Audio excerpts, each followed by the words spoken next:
बिस्मिल्लाहिर्रहमानिर्रहीम। मुहतरम बुज़ुर्गों और दोस्तों, अस्सलामु अलैकुम वरहमतुल्लाहि वबरकातुहू। आज का सबक है पारह इक़्तरब लिन्नासी, कुरान शरीफ का 17वां पारा, सूरतुल हज, आयत नंबर 73। क़ब्ल इससे के सबक को शुरू किया जाए, चंद बातें आप लोगों की खिदमत में अर्ज़ कर दूँ। सबसे पहले तो खुशी के साथ ये बताता चलूँ कि आज 17वां पारे का आखिर सबक है। इंशाअल्लाह आने वाला जो सबक होगा वो 18वें पारे का सबक होगा और सूरतुल हज भी 17वें पारे के साथ साथ सूरतुल हज भी पूरा होता है। 18वें पारे की शुरुआत सूरतुल मोमिनून से होती है। दूसरी बात यह है कि इस सफ़े में जो आज का सबक पढ़ाया जाएगा, इसमें सजदे को लेकर के कुछ इख्तलाफात है, जिसको मैं आयत नंबर 77 पे इंशाअल्लाह वाज़ेह करूँगा। तो चलिए सबक को शुरू करते हैं। आयत नंबर 73 सूरतुल हज। अऊज़ु बिल्लाहि मिनश शैतानिर रजीम। बिस्मिल्लाहिर्रहमानिर्रहीम। या अय्युहन्नासु ज़ुरिब मसलुन फस्तमिऊ लहू इन्नल्लज़ीन तदऊन मिन दूनिल्लाहि लन यख़्लुक़ू ज़ुबाबन वलव इज्तमऊ लहु व इन यस्लुबहुमुज़्ज़ुबाबु शैअन ला यस्तन्क़िज़ूहु मिन्हु ज़अफ़त तालिबु वल मतलूब।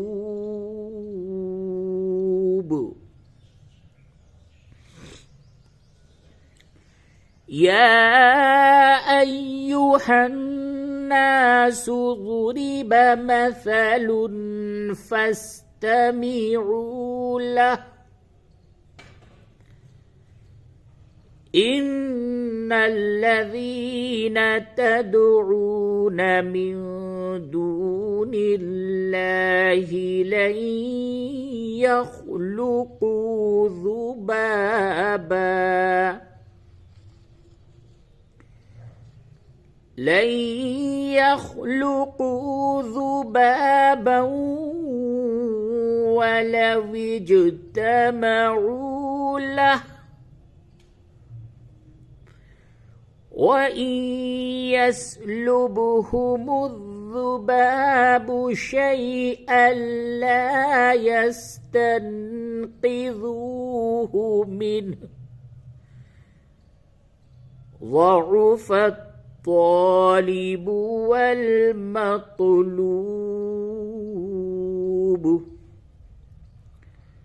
आयत नंबर 74। मा क़दरुल्लाह हक़्क़ क़द्रिही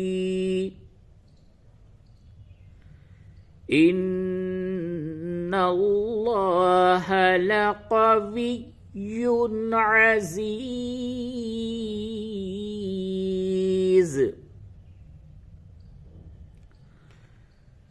मा क़दरुल्लाह हक़्क़ क़द्रिही इन्नल्लाह लक़विय्युन अज़ीज़।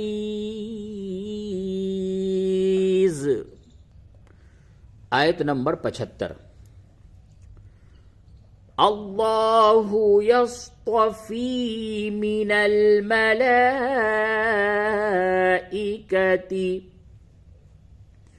रुसुलन ومن الناس إن الله سميع بصير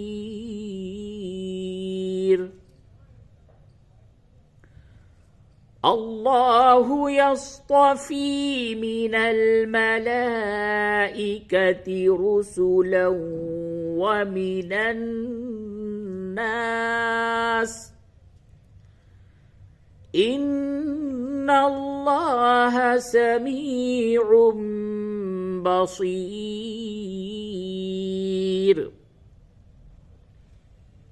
آیت نمبر 76. يعلم ما بين أيديهم وما خلفهم وإلى الله ترجع الأمور.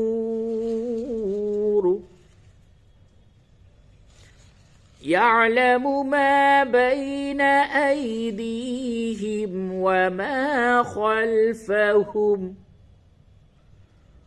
وإلى الله ترجع الأمور.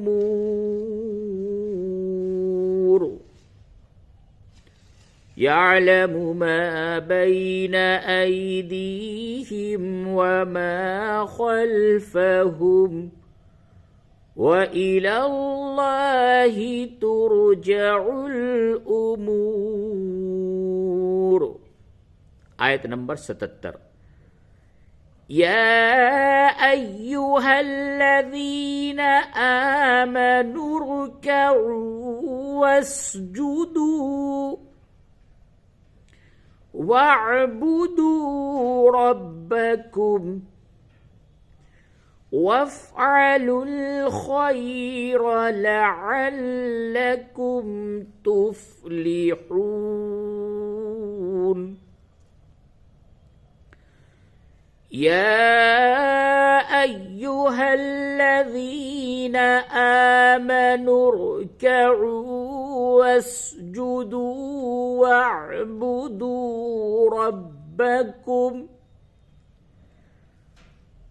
واعبدوا ربكم وافعلوا الخير لعلكم تفلحون. تو سجدے کے بارے میں چند باتیں عرض کر دوں. آیت نمبر 77 ہے یہ، اور اس جگہ پہ جو یہ سجدہ ہے تو یہ سجدہ سورۃ الحج، سورہ حج میں آیت نمبر 77 پہ حضرت امام شافعی رحمۃ اللہ علیہ کے نزدیک سجدہ ہے، اور باقی ائمہ کے نزدیک اسی سورہ یعنی سورۃ الحج میں آپ آیت نمبر 18 پہ سجدہ ہے. تو سورۃ الحج میں ایک ہی سجدہ ہے، یا تو سورہ کے شروع میں جو آیت نمبر 18 پہ سجدہ ہے اس جگہ پہ کیا جائے، یا تو یہ جو آیت نمبر 77 ہے اس جگہ پہ کیا جائے. یعنی کہ قرآن شریف میں کل 14 ہی سجدے ہیں، لیکن سورۃ الحج میں اختلاف ہے. وہ یہ اختلاف ہے کہ امام شافعی رحمۃ اللہ علیہ سورہ حج میں آیت نمبر 77 پہ سجدہ کرتے ہیں، اور ائمہ حضرات سورۃ الحج میں آیت نمبر 18 پہ سجدہ کرتے ہیں. تو یا تو 18 پہ سجدہ کیا جائے یا 77 پہ سجدہ کیا جائے. سجدہ سورۃ الحج میں ایک ہی دفعہ ہوگا. تو یہاں پہ دیکھیے بریکٹ میں کنارے لکھا ہوا ہے السجدۃ عند الامام الشافعی رحمہ اللہ تعالی، یعنی یہ جو سجدہ ہے وہ امام شافعی رحمۃ اللہ علیہ تعالی کے نزدیک ہے. آیت نمبر 77 پہ سجدہ. تو چلیے اب آیت نمبر 78 پڑھتے ہیں، اور سورۃ الحج کی یہ اخیر آیت ہے، آیت نمبر 78. سورۃ الحج آیت نمبر 78، اور یہ سورۃ الحج کی اخیر آیت ہے. وَجَاهِدُوا فِي اللَّهِ حَقَّ جِهَادِهِ، جہادی وقف کی حالت میں جہادی.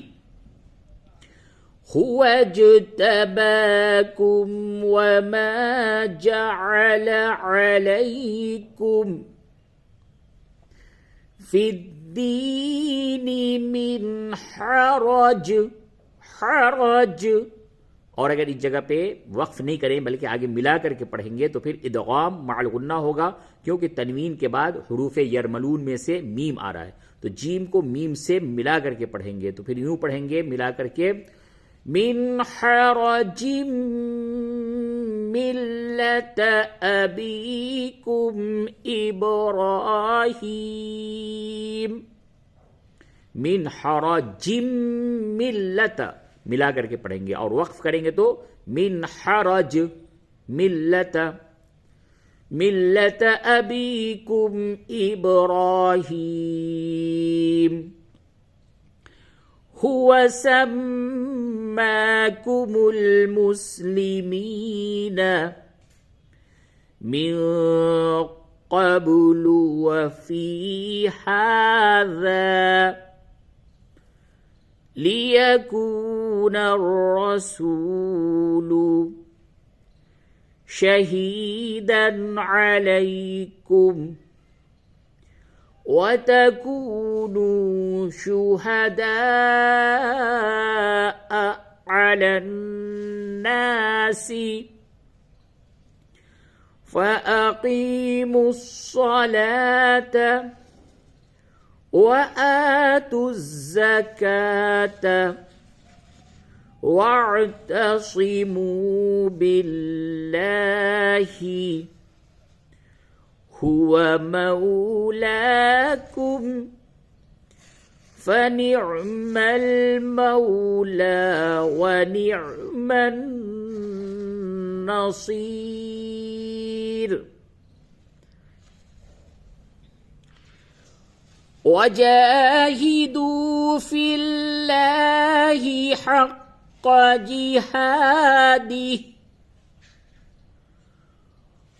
हुवा इज्तबाकुम वमा जअल अलैकुम फिद्दीनि मिन हरज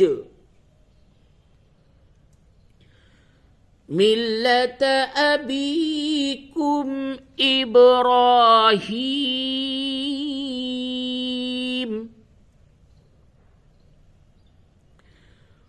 हुवा सम्माकुमुल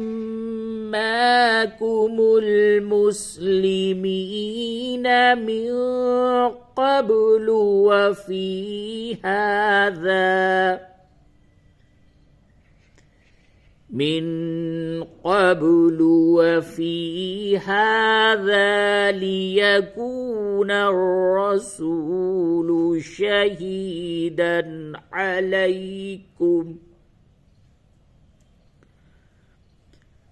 लियकून अर्रसूलु शहीदन अलैकुम व तकूनू शुहदाअ अलन नास फ़अक़ीमुस सलात वआतुज़ ज़कात वअतसिमू बिल्लाह हुवा मौलाकुम फनिअमल मौला व निअमन नसीर। सदक़ल्लाहुल अज़ीम। इंशाअल्लाह आने वाला सबक पारा नंबर 18 सूरतुल मुमिनून का होगा।